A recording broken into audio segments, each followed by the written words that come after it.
하나님의 말씀 구약성경 시편 23편 1절입니다. 시편 23편 1절, 구약성경 페이지는 817쪽.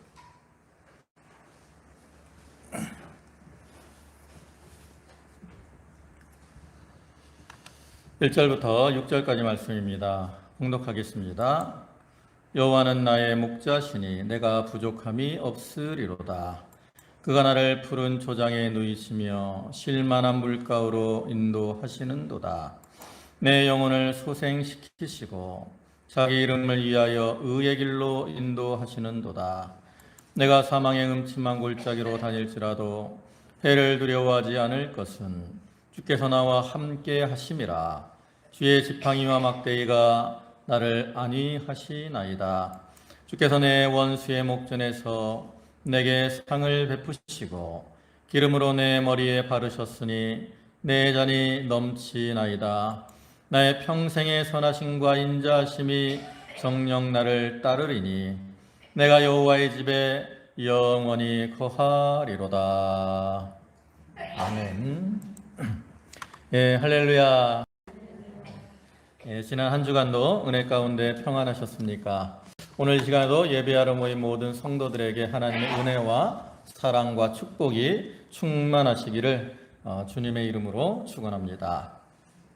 예, 오늘 우리가 잘 아는 시편 23편의 말씀을 보셨는데 그 중에 1절의 말씀을 보면 여호와는 나의 목자시니 내가 부족함이 없으리로다. 이와 같이 말씀을 하고 있는데 이 말씀을 근거로 해서 여호와는 우리의 목자 되시는 하나님 이라는 제목으로 함께 은혜를 나누고자 합니다. 오늘 본문의 말씀에서는 하나님과 우리 성도와의 관계를 양과 목자의 관계에 비유를 해서 설명을 합니다.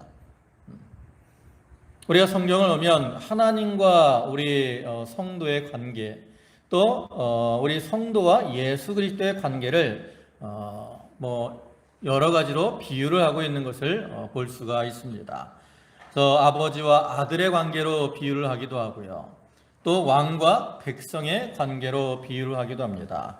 또 주인과 종의 관계로 비유를 하기도 하고 또 신랑과 신부의 관계로 비유를 하기도 하죠. 그 중에 이제 대표적인 이 비유가 바로 오늘 본문에 나오는 양과 목자로서의 관계로 비유를 하는 것입니다. 성경에서 이와 같이 하나님과 우리의 관계를 여러 가지 모습으로 비유해서 우리에게 설명을 하는 것은 그를 통해서 우리 하나님과 성도 간의 어떤 친밀감, 또 하나님께서 우리에게 베풀어 주시는 그러한 어떤 은혜, 그리고 우리 성도들이 하나님을 어떻게 섬겨야 되는가, 이런 것들을 좀 더 세밀하고 구체적으로 우리가 깨닫도록 하기 위해서 이 비유로 우리에게 교훈을 하는 거죠. 그래서 우리가 이 성경에 나타난 이러한 비유들의 의미를 잘 생각해보고 그 비유를 통해서 보여주시는 하나님의 어떠한 은혜와 사랑, 그리고 하나님께서 우리에게 원하시는 그러한 삶의 모습, 좀 우리가 이것을 생각해보고 그에 합당한 모습으로 살아갈 필요가 있다라는 거죠. 오늘 본문에서는 목자와 양의 관계를 통해서 우리에게 교훈을 하는데, 목자 되시는 하나님께서 왜 우리의 목자가 되시고 또 목자로서 어떠한 은혜들을 우리에게 베풀어 주시는가, 우리가 좀 이것을 생각해보고 또 양인 우리들은 그러면 목자 되시는 하나님을 어떻게 섬겨야 되는가, 이런 것들을 좀 생각해 볼 필요가 있죠.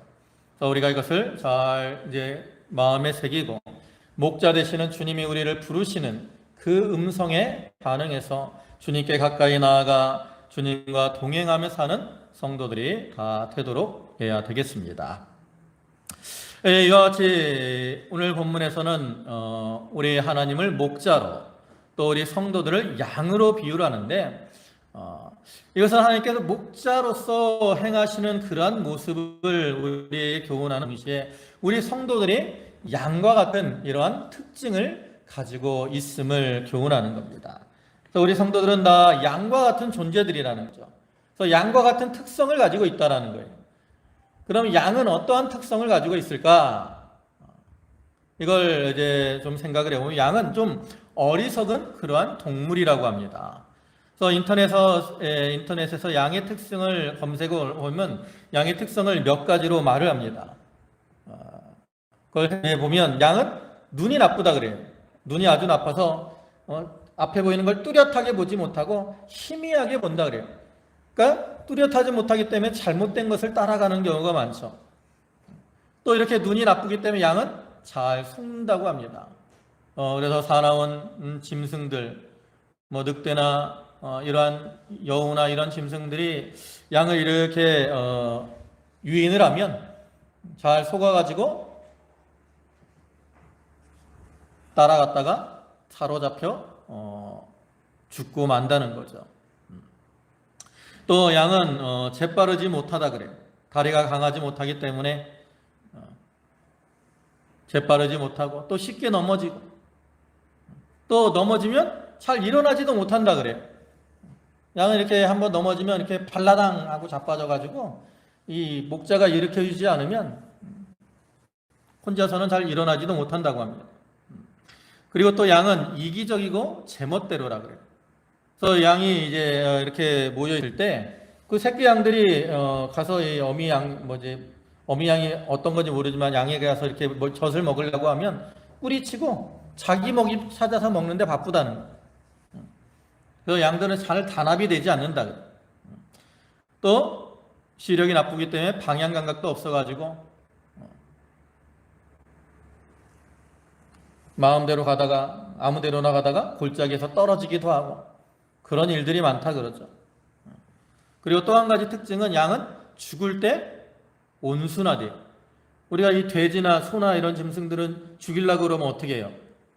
막 발버둥을 치잖아요. 근데 오히려 양들은 이 죽을 때가 되면 모든 것을 체험하고 이렇게 좀 온순해진다고 합니다. 그러니까 이것은 쉽게 말하면 좀 포기를 잘한다라는 그러한 특징이라고 할 수 있죠. 근데 우리나라에서는 이 양에 대해서 이미지가 좀 좋아요. 그죠? 양이 온순하고 좀 깨끗하게 보이기도 하고. 근데 이 이스라엘이 있는 이 중동 지역에서는 양의 이러한 특징 등 때문에 양에 대해서는 좀 생각이 모자란 사람이나 또 고집이 세고 자기 멋대로 사는 사람들을 양에 이렇게 비유를 하곤 한다 그래요. 그래서 성경에서 이 양이라는 양의 비유를 하는 것은 좋은 이미지로 비유를 한다라기보다는 어리석어서 그 사단의 미혹을 받아서 말씀을 떠나 자기 멋대로 제멋대로 사는 그러한 모습을 나타낸다라고 할 수 있어요. 그래서 이사야 53장 6절을 보면 우리는 다 양 같아서 그릇 행하여 각기 제 길로 갔거늘 그랬잖아요. 이게 양의 특징이거든. 그릇 행하고 제 길로 다니는. 근데 우리 성도들이 그러한 모습을 가지고 있다라는 거죠. 그다음에 또 양은 어떤 짐승이냐면 양은 연약한 짐승입니다. 또 양이라는 동물을 보면 방어력이 전혀 없어요. 앞에서 살펴본 것처럼 양은 눈이 나쁘고 또 다리도 약하고 넘어지기를 잘하기 때문에 사나운 짐승이 와서 쫓아올 때 피하지도 못하고 또 아까 이기적이고 제멋대로기 때문에 서로 단합을 해서 자기들을 지키지도 못하죠. 또 죽음 앞에서는 쉽게 포기를 하기 때문에 사나운 짐승이 해하려고 하면 대항하기보다는 그냥 포기하고 쉽게 죽음을 당하고 만다라는 거죠. 그래서 이렇게 연약한 짐승이기 때문에 양은 돌봐주는 그러한 존재, 목자가 없으면 살아갈 수가 없다라는 거죠. 근데 그러한 양과 같이 우리 인간들도, 우리 성도들도 지극히 연약한 모습으로 살아갈 때가 많이 있다라는 거죠. 육체적으로 볼 때도 우리는 다른 짐승들에 비하면 아주 연약합니다. 우리 인간들보다 강한 힘을 가진 짐승들이 얼마나 많아요. 달리기 빠른 동물들이 얼마나 많습니다. 여러 가지 면에서 연약합니다. 또 영적으로도 우리가 연약한 면이 많이 있죠. 그래서 우리는 그러한 연약함으로 인해서 사단의 또 죄에게 미혹이 돼서 이리저리 흔들리고 또 삼켜지게 될 때도 있습니다. 우리가 성경을 보면 우리가 얼마나 연약한 존재인가라는 것을 쉽게 발견할 수 있죠.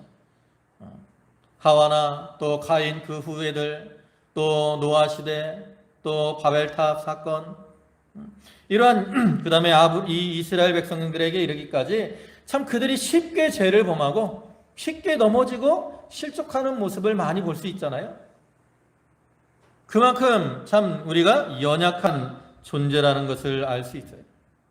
그래서 그와 같이 오늘날에도 우리는 참 지극히 연약합니다. 그래서 로마서 8장 3절에서는 율법이 육신으로 말미암아 연약하여 할 수 없는 그것을 그랬어요. 우리는 연약하기 때문에 하나님 말씀에 순종하는 삶을 살지 못한다라는 거죠. 그래서 우리의 이러한 연약한 특성 때문에 우리를 양의 비유를 하고 있는 겁니다. 그리고 이제 하나님께서는 그러한 우리의 특성을 아시기 때문에 우리의 목자가 되어서 우리를 지키시고 보호해 주시는 거죠. 그러면 하나님께서 우리의 목자가 되신다라는 말에는 하나님이 우리에게 어떻게 대하시는가, 우리가 이것을 좀 생각을 해볼 수 있어요. 하나님이 우리의 목자가 되어주신다라는 것은 하나님은 우리를 사랑해 주심을 의미하는 겁니다. 우리가 하나님과 우리의 관계를 양과 목자에 비유하는 대표적인 말씀이 이제 오늘 이 시편 23편이잖아요. 구약에서는. 그러면 신약에서는 어디예요? 신약에서는 요한복음 10장을 보면 예수님께서 자기가 선한 목자가 되심을 이렇게 교훈하면서 예수님과 우리의 관계를 목자와 양의 비유를 하죠. 그 중에 이제 14절과 15절을 보면 이렇게 말씀을 해요. 나는 선한 목자라 내가 내 양을 알고 양도 나를 아는 것이 아버지께서 나를 아시고 내가 아버지를 아는 것 같으니 나는 양을 위하여 목숨을 버리노라 그랬어요. 여기 보면 예수님께서 뭐라 그래요? 내가 내 양을 안다라고 말씀하잖아요. 안다. 여기 안다라는 말의 의미는 뭡니까? 이건 그냥 지식적으로 안다라는 그러한 개념이 아니라 성경에서 안다라는 말에는 사랑한다라는 그러한 의미가 포함이 되어 있는 경우가 많아요. 말라기에서 하나님께서 내가 야곱을 사랑하고 에서를 미워했다 그랬다. 하나님이 야곱을 사랑했기 때문에 야곱을 택하신 거죠. 그와 같이 오늘날에도 우리를 사랑하시기 때문에 알아주시고 우리를 택해 주신 거예요.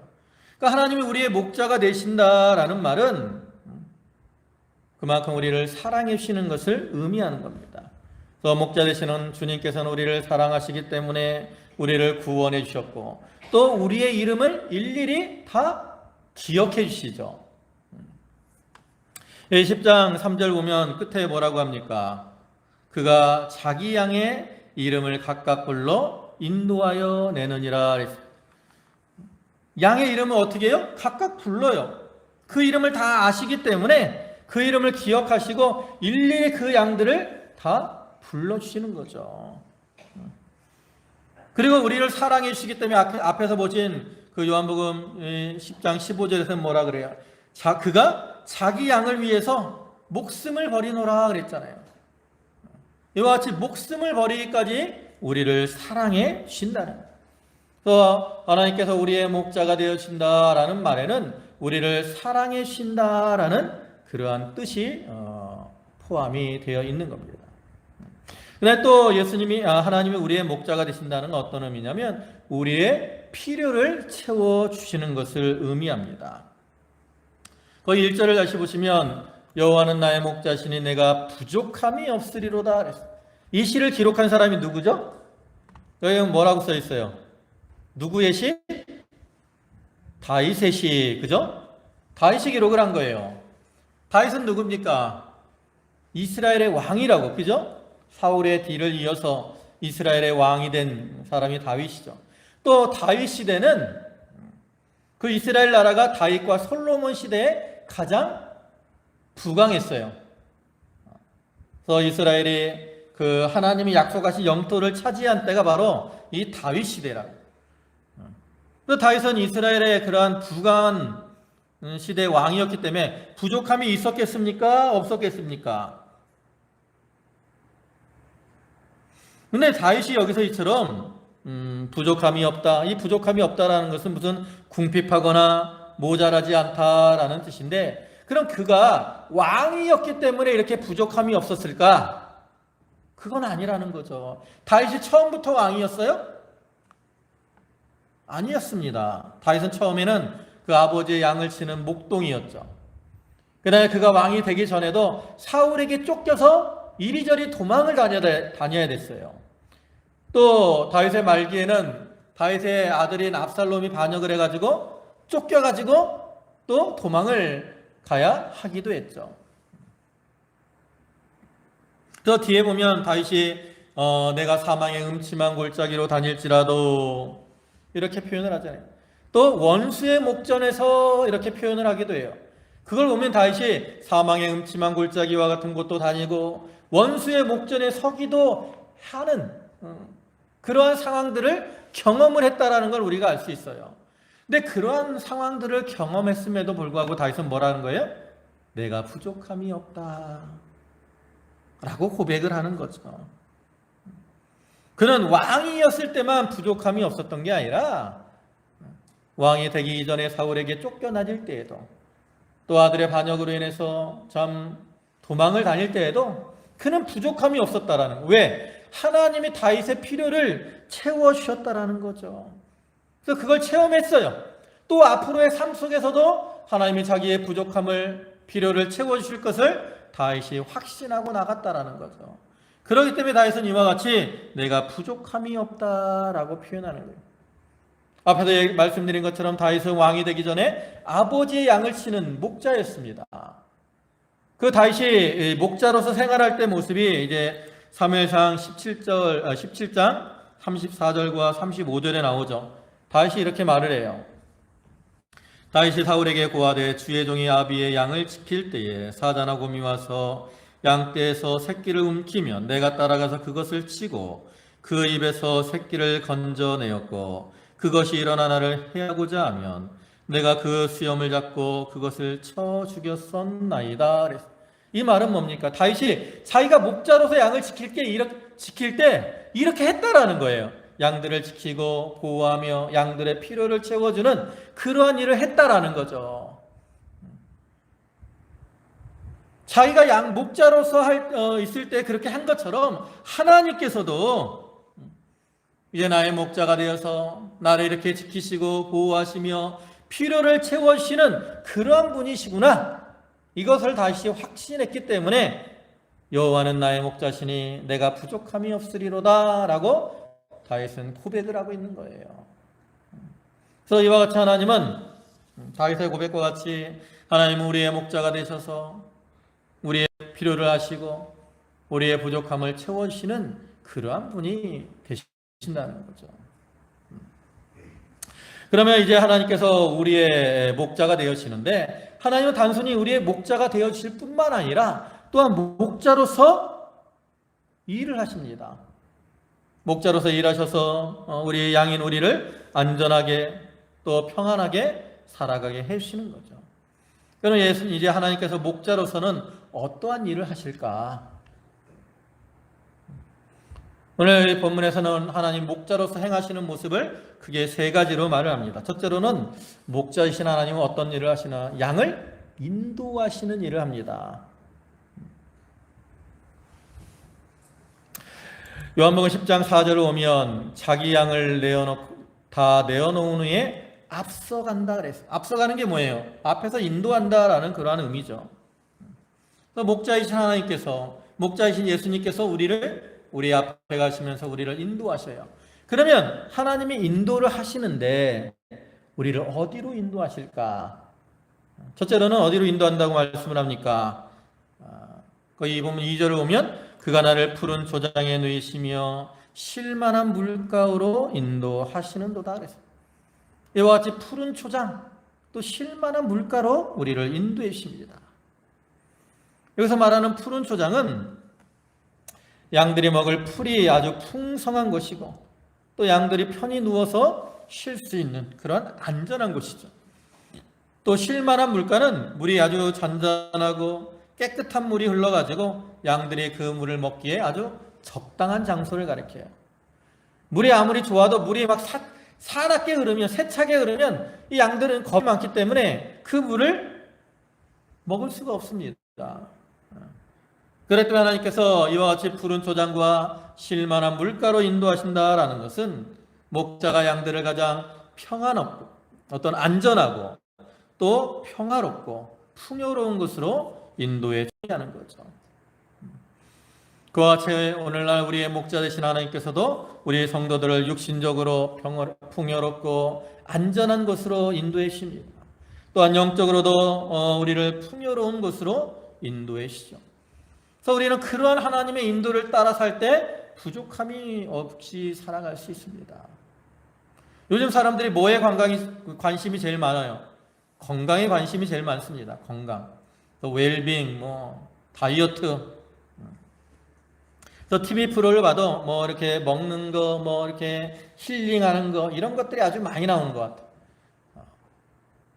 또 여행을 하거나 또 맛집을 찾아가거나 이런 모습들이 아주 많이 나오는데 그런데 이렇게 사람들이 건강을 추구하고 맛있는 것을 먹으려고 하지만 우리가 막상 맛있는 집에 찾아갔을 때 항상 만족을 하느냐?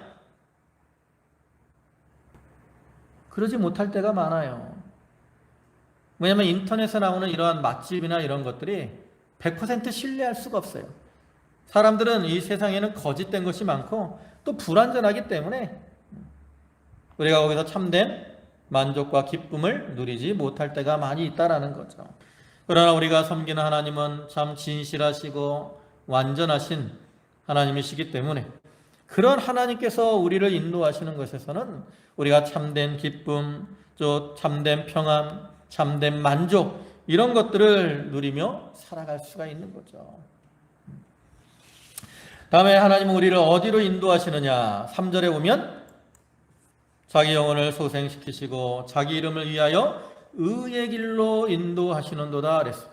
어디로 인도하십니까? 어디로 인도하셔요? 의의 길로. 여기서 말하는 의의 길은 뭡니까? 그것은 죄악을 떠나 하나님의 뜻대로 사는 것을 의미합니다. 하나님께서 우리 성도들을 의의 길로 인도하신다라는 것은 하나님의 말씀으로 우리를 가르쳐서 하나님의 뜻에 맞도록 살아가게 해주신다라는 그러한 의미가 있죠. 여러분 우리가 예수를 믿기는 했지만 우리가 세상에 살아갈 때 바른 길을 항상 걸어가는 게 아니에요. 갈 바를 알지 못하고 이리저리 방황하며 살아갈 때가 많이 있습니다. 이스라엘 백성들이 애굽에서 나와서 갈 때 하나님의 구름 기둥과 불 기둥으로 그들을 인도하셨지만 성경에서는 뭐라고 말씀하냐면 그들이 갈 바를 몰라서 방황했다라고 말을 해요.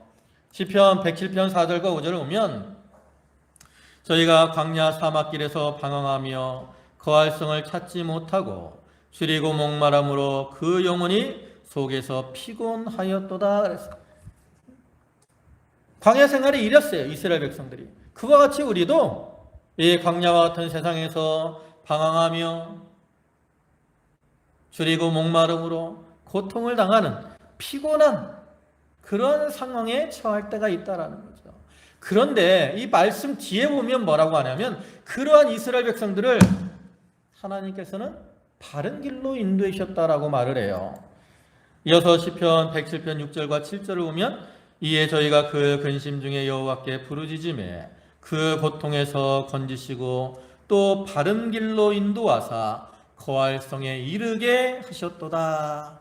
어떤 길로 인도하셨어요? 바른 길로 인도하셨고 그 다음에 마침내는 거할 성에 이르게 해 주셨습니다. 이와 같이 광야에서 갈 바를 알지 못하고 이리저리 방황하는 그 이스라엘 백성들을 인도하셔서 바른 길로 또 거할성에 이르게 하신 것처럼 오늘날 하나님께서도 우리 성도들을 의의 길로 인도하셔서 우리가 바른 길을 걸어가도록 해 주시는 겁니다. 그 다음에 세 번째로 하나님은 우리를 어디로 인도하시느냐.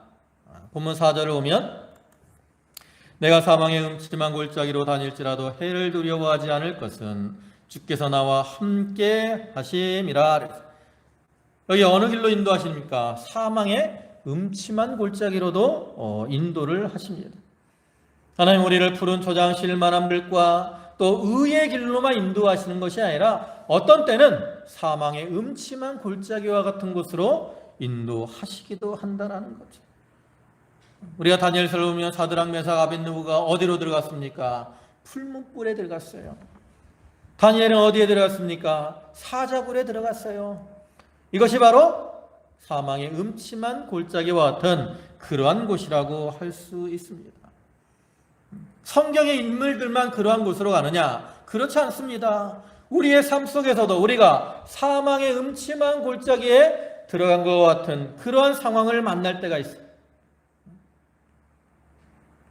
우리가 지난 주간에 이제 우리 여기는 비가 그렇게 생각보다 많이 오진 않았어요. 날씨가 좀 꾸물꾸물하긴 했는데, 근데 이 남부지방에는 태풍도 좀 지나가고 비가 많이 왔다. 그래서 그로 인한 피해를 많이 겪었죠. 그래서 우리가 가끔 태풍이 지나갈 때 보면 그로 인해 피해를 겪습니다. 어떤 때는 물건이 날아가서 그 물건에 사람이 맞아 죽기도 하는 일들도 일어나죠. 이러한 일들이 다 그 사람들에게는 무슨 일이에요? 사망의 음침한 골짜기와 같은 상황이라고 할 수 있지요. 오늘날 우리 성도들도 삶 속에서 우리가 믿음의 길을 걸어가다가 이러한 사망의 음침한 골짜기와 같은 그러한 상황을 만날 때가 있습니다. 특별히 우리가 믿음의 길을 걸어가려고 하면 할수록 그러한 일들이 닥쳐올 때가 많이 있어요. 바울도 우리가 성경을 보면 그러한 고난의 상황을 만난 것을 우리가 볼 수 있죠. 고린도후서 거기 1장 8절과 9절 상반절을 보면 형제들아 우리가 아시아에서 당한 환난을 너희가 알지 못하기를 원치 아니하노니 힘에 지나도록 심한 고통을 받아 살 소망까지 끊어지고 우리 마음에 사형 선고를 받은 줄 알았으니. 고통이 얼마나 컸는지 사형 선고를 받은 것 같다 그랬고 살 소망이 끊어졌다 그랬어요.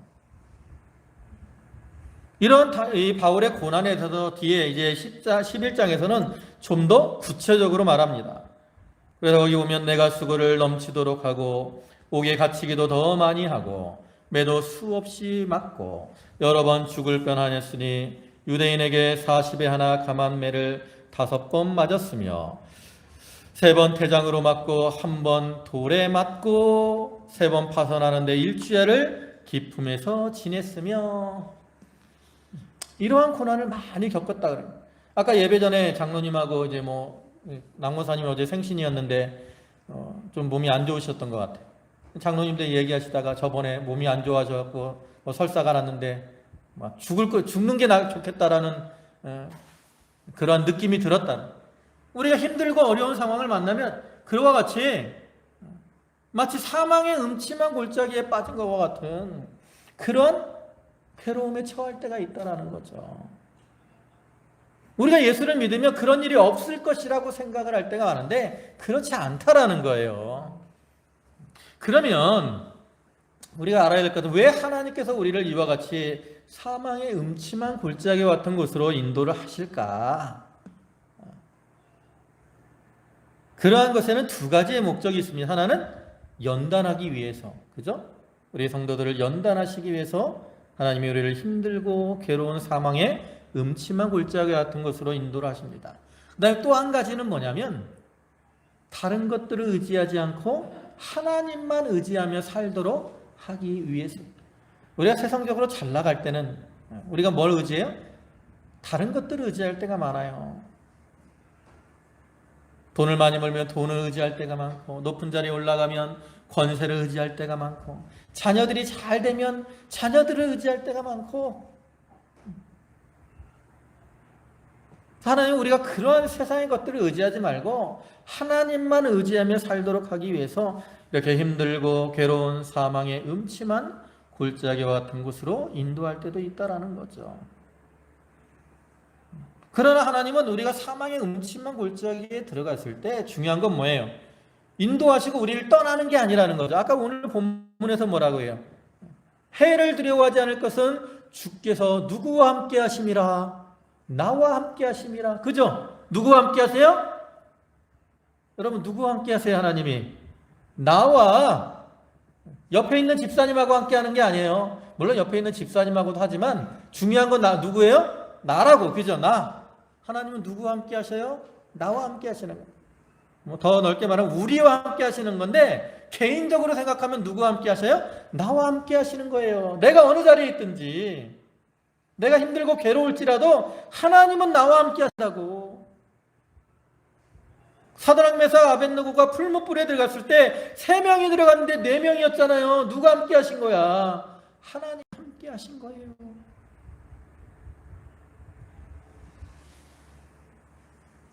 그와 같이 하나님은 우리를 사망의 음침한 골짜기로 인도하시기도 하지만 우리와 함께 하시며 그 가운데서 우리를 지키시고 보호해 주신다라는 거죠. 그래서 두 번째로 하나님이 목자로서 하시는 일이 뭐예요? 바로 양들을 보호하는 일을 하시는 겁니다. 보호하는. 우리를 인도하실 뿐만 아니라 또한 우리를 보호하시는 일을 해요. 앞에서 우리가 목자로서 이 다윗이 어떤 일을 했다 그랬어요? 양들을 지키다가 사나운 짐승, 곰이나 사자가 오면 양을 버리고 다윗이 도망갔다 그랬습니까? 그런 사나운 짐승과 싸워서 그 짐승을 물리치고 양들을 지켰다 그랬잖아요. 다윗도 목자로서 자기가 양들을 지키는 일을 했어요. 그와 같이 하나님께서도 목자로서 양인 우리 성도들을 지키고 보호하시는 일을 한다라는 거죠. 우리가 삶 속에서 우리의 이 세상의 삶이 광야와 같다 그랬어요. 근데 광야의 삶은 우리가 민수기 말씀을 보면 불뱀과 전갈이 있고 사나운 짐승이 많은 곳이라고 이렇게 표현을 합니다. 이렇게 위험이 많고 사나운 곳이기 때문에 우리가 그 가운데서 위험에 노출이 되어 살아갈 수밖에 없는 거죠. 그때 하나님은 우리를 지키셔요. 근데 하나님이 우리를 지키시고 보호하시는 방법은 우리의 생각과는 달라요. 오늘 본문 4절을 다시 보시면 뭐라 그래요? 주의 지팡이와 막대기가 나를 안위하시나이다 그랬어요. 하나님 우리를 사망의 음침한 골짜기에서 지키시고 보호하시는데 무엇과 무엇으로? 무엇과 무엇이요? 지팡이와 막대기로. 중요한 거예요. 뭐와 뭐? 지팡이와 막대기. 그럼 하나님이 지팡이와 막대기로 우리를 어떻게 지키시고 보호하시느냐? 여기서 지팡이라는 것은 우리가 이제 그림 같은 거 보면 여기 그림이 희미해서 잘 안 보이실 텐데 여기 이게 이제 예수님이 목자이신 예수님의 모습이 뒤에 배경에 있거든요. 여기 보면 지팡이가 이렇게 꼬부라졌어요. 이렇게 물음표처럼 이렇게 꼬부라진 지팡이가 있다고. 이걸 지팡이라 그래요. 이렇게 구부러진 거. 왜 이렇게 구부러졌냐면 양이 가다가 이 골짜기에 떨어지려고 그런다고. 그러면 어떻게 해요? 그 구부러진 거로 양의 목을 딱 걸어가지고 건져내는 거예요. 그러니까 지팡이로 이렇게 우리를 안위하신다라는 것은 우리가 이 잘못된 어떤 이렇게 실족했을 때 건져내는 그런 역할을 하는 걸 가리켜요. 그다음에 이제 막대기로 우리를 안위하신다는 건 막대기는 어떤 거냐면 막대기는 두 가지 용도로 사용이 돼요. 하나는 사나운 짐승들이 오면 그 짐승들과 싸울 때, 그러니까 이 막대기는 한 뭐 요 정도 되는 그런 나무를 가리키는. 그래서 사나운 짐승이 오면 뭐 이렇게 창 대신에 뭐 이렇게 해갖고 그 사나운 짐승과 싸울 때 사용을 합니다. 근데 또 한 가지 용도가 뭐냐면 양들이 아까도 양들은 제멋대로 간다 그랬잖아요. 제멋대로, 그죠? 그러니까 잘못된 길로 가면 어떻게 해요? 그 막대기로 양들을 툭툭 쳐가지고 야, 일로 가면 안 돼. 야, 일로 가면 안 돼. 툭툭 치서 바른 길로 인도하는 데 사용하는 게 바로 이 막대기입니다. 하나님은 우리를 지팡이로도 우리를 지켜주시지만 막대기로도 우리를 지켜주셔요. 우리가 잘못된 길로 갈 때 잘못된 길로 가지 않도록 우리를 때려서라도 우리가 바른 길을 걸어갈 수 있도록 보호해 주시는 그러한 주님이 되심을 나타내는 거죠. 그다음에 세 번째로 하나님 목자로서 우리에게 어떠한 일을 행하시냐면 우리를 존귀케 해주십니다. 본문 5절의 말씀을 보면 주께서 내 원수의 목전에서 내게 상을 베푸시고 기름으로 내 머리에 바르셨으니 내 잔이 넘치나이다. 여기서 상이라는 것은 그 어떠한 전쟁, 싸움에서 이기고 그 승리를 축하하는 그러한 잔치자리를 의미하는 그 잔치자리에 베풀어진 상, 이걸 가리키는 것이고, 또 기름으로 머리에 부으셨다는 것은 그 어떤 잔치를 할 때 귀빈들이 왔을 때 기름을 발라서 높여주는 것을 의미하는 겁니다. 이렇게 상을 베푸시고 기름을 바른다는 것은 그만큼 귀하고 존귀하게 되는 것을 가리키는데, 목자 되신 하나님께서 우리로 원수 앞에서 원수를 이기고 우리가 존귀하게 되도록 해주신다는 거예요. 사실 우리는 이미 예수를 믿음으로 존귀한 자들이 되었습니다. 왜냐하면 우리가 믿기 전에는 어떤 존재들이었어요? 죄와 사망의 종살이를 하던 자들이었죠. 근데 믿은 다음에 우리가 뭐가 됐어요? 우리를 뭐라고 불러요? 우리가 여러분을 우리가 성경에서 우리를 뭐라고 표현을 합니까? 뭐 여러 가지로 표현하지만 뭐라 그래요? 하나님의 자녀 그러잖아요. 자녀. 우리가 하나님의 자녀라고. 믿음으로 우리는 다 하나님의 자녀가 됐어요. 근데 여러분, 우리 아버지는 하나님은 어떤 분이세요?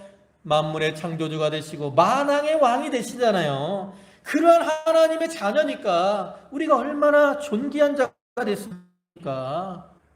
우리의 믿음으로 우리의 신분이 이렇게 바뀌었어요. 또 우리는 하나님의 자녀일 뿐만 아니라 또한 장차 그리스도와 함께 무슨 노릇을 한다 그러죠?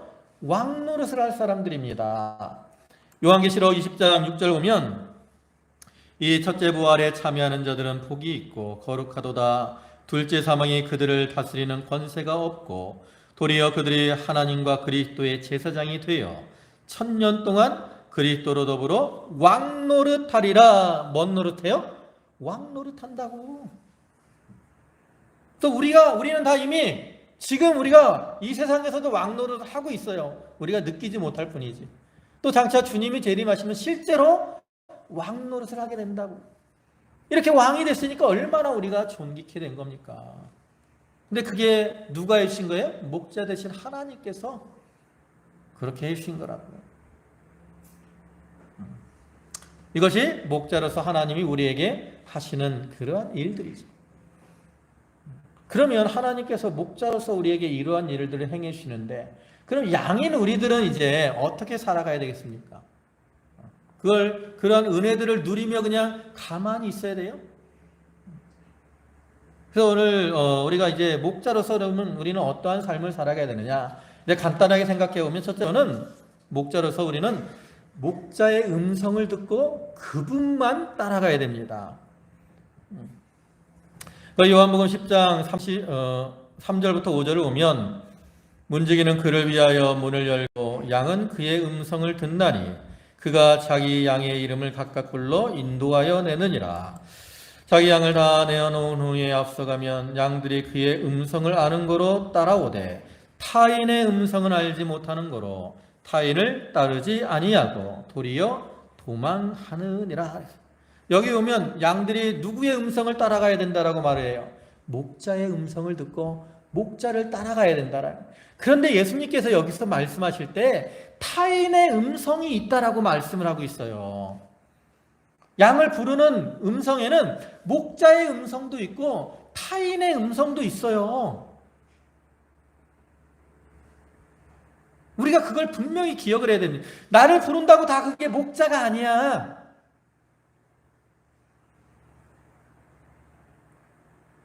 여러분, 우리가 오늘날이나 과거에도 보면 얼마나 이단이나 거짓 선지자들이 많이 있습니까? 그죠? 그들이 마치 목자와 같이 우리를 부른다고. 그럼 우리가 그런 음성을 어떻게 해야 돼요?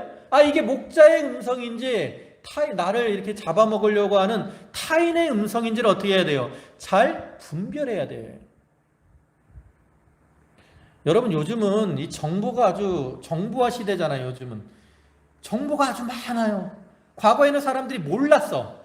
그냥 교회에 가면 그냥 교회만 있었다고. 요즘은 교회에도 이 가짜 교회들이 많아요. 특별히 요즘 뭐 유튜브나 인터넷 이런 데 보면 교회 이름을 내어놓았지만, 기독교의 이름을 내어놓았지만 성도들을 미혹하는 잘못된 사상들이 아주 많습니다. 그래서 우리가 거기에 미혹되지 않도록 조심해야 돼요. 주님의 음성을 우리가 바로 분별하고 주님만을 따라가야 됩니다. 다른 일을 따라가면 사로잡히게 되고 잡아먹히게 되는 거라. 그 다음에 두 번째로는 뭡니까? 목자로서 우리는 우리의 목자 되시는 하나님만을 의지하며 살아야 됩니다. 다윗은 오늘 본문 4절에서 다시 보면 주께서 나와 함께 하심이라 그랬어요. 이 말은 뭐냐면 주님이 함께 하심을 믿고 주님만을 의지하겠다라고 하는 그러한 다윗의 고백이라고 할 수 있습니다.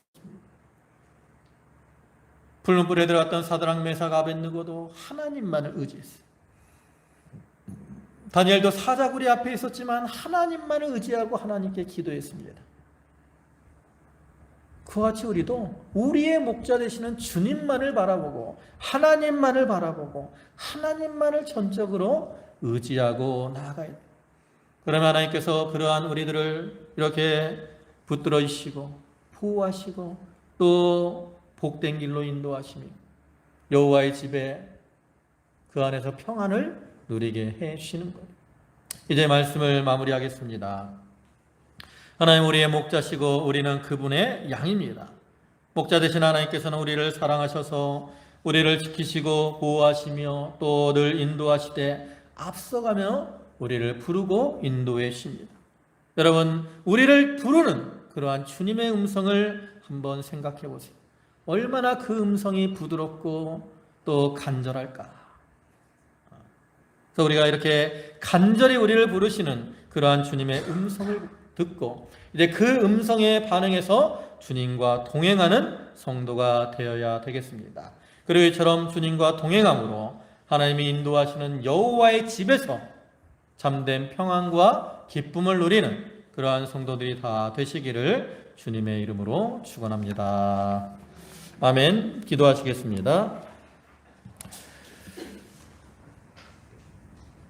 우리의 목자가 되시고 우리의 목자가 되시되 선한 목자가 되셔서 우리를 인도하시며 우리를 보호하시며 또 우리를 높이시고 또 우리를 위하여 생명까지 바쳐주시는 그 주님의 은혜와 사랑에 감사를 드립니다.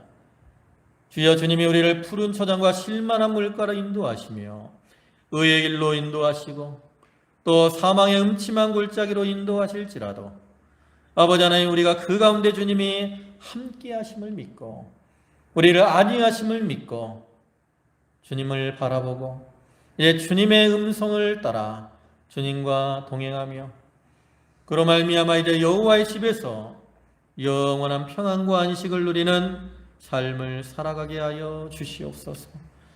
이 세상의 많은 어려움으로 인하여 특별히 요즘 코로나로 인하여 많은 어려움을 당하고 있지만 주여, 목자 되시는 주님이 우리와 함께 하시며 우리를 지키시고 보호해 주심을 믿습니다. 그 믿음 안에서 평안케 하시고 그 믿음 안에서 힘을 얻게 하시고 그 믿음 안에서 위로를 받게 하여 주시옵소서. 아버지 하나님, 저희 성도들 한 사람 한 사람을 하나님이 기억하여 주시고 그들과 함께 하시며 인도하심을 믿습니다. 특별히 어려움 당하고 연로하신 성도들 위해 함께 하시고 능력의 손으로 안수하시고 인도하셔서 주여, 그 모든 어려움을 이기고 주님 안에서 복된 삶을 살아가게 하여 주시옵소서. 오늘도 귀한 주일을 허락하시고 저희를 불러주심에 감사를 드립니다. 저희 성도들 감사함으로 예물들을 드렸사오니 바치는 손길과 심령에 축복해 주시고 한량없는 은혜와 은총으로 저들에게 충만케 채워 주시옵소서. 모든 말씀 예수님의 이름으로 기도 올리옵나이다. 아멘.